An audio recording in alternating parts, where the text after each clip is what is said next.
Bonjour à tous. Le 6 octobre. Que vois-tu dans le miroir? C'est que tu as du prix à mes yeux. Tu comptes beaucoup pour moi et je t'aime. Ésaïe 43, verset 4. J'ai rejoint Facebook en 2010 et j'ai immédiatement commencé à participer via des publications, des photos, des commentaires et des discussions. Mais peu de temps après, j'ai découvert une autre facette du réseau social.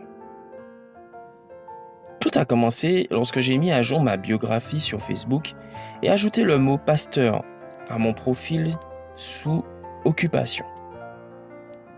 Presque immédiatement, j'ai commencé à remarquer que des publicités pour des chemises de pasteur apparaissaient dans les colonnes latérales de la page. Comment les algorithmes des réseaux sociaux parviennent-ils à nous connaître si bien au point de pouvoir nous présenter une publicité aussi précise? Grâce aux informations que nous leur fournissons sous forme de photos, statuts, musique, localisation et autres. Les réseaux sociaux et leurs algorithmes sont comme un miroir qui nous montre une image de nous-mêmes. Mais cette image n'est pas la seule, ni la définitive. Il nous montre ce que nous sommes, mais aussi ce que nous pourrions être. Il nous montre ce que nous avons, mais aussi ce qui nous manque. Il nous montre ce que nous aimons, mais aussi ce qui nous défie. Il nous montre ce qui nous rend heureux, mais aussi ce qui nous fait souffrir.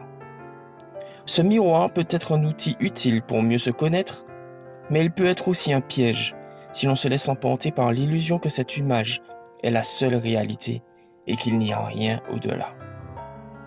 C'est pourquoi tant de personnes souffrent de dépression et d'anxiété lorsqu'elles comparent leur vie misérable avec la vie parfaite qu'elles voient sur les réseaux sociaux. Si nous devenons trop attachés à ce que le miroir nous montre, nous pouvons perdre de vue notre essence, notre identité, notre mission et notre but dans la vie. Tu te demandes peut-être, où puis-je trouver mon essence, mon identité, ma mission et mon but dans la vie? La réponse se trouve dans les Écritures. Tu y découvriras que Dieu t'a créé à son image et à sa ressemblance. Genèse 1, verset 26.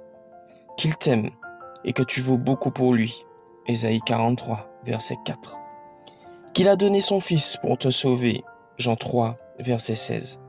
Et qu'il reviendra bientôt te chercher afin que tu seras là où il est. Jean 14, verset 1 à 3.